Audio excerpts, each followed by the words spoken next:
The brutal sati system in ancient India, where widows cremated herself alive. So what was the sati system?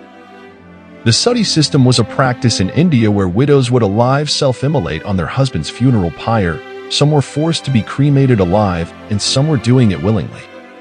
It was banned and outlawed in the early 19th century during British rule. The practice had cultural and social roots, but was eventually abolished due to widespread condemnation.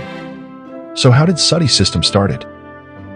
Sati system in India is said to have its origins back in the 4th century BC. However, the evidence of the practice is traced between the 5th and 9th centuries AD when widows of the kings performed this sacrifice. Jauhar was among one of the most prevalent practice of sati system in Rajasthan and Madhya Pradesh. So who banned this sati practice?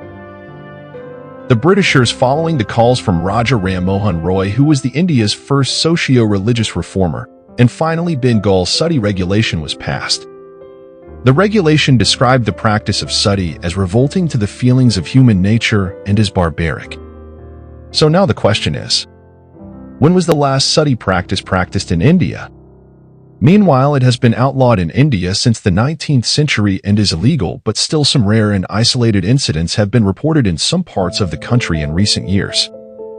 The last incident involving a 65-year-old woman took place in Madhya Pradesh in 2002. The most high-profile sati incident was in Rajasthan in 1987 when 18-year-old Roop Kunwar was burned to death.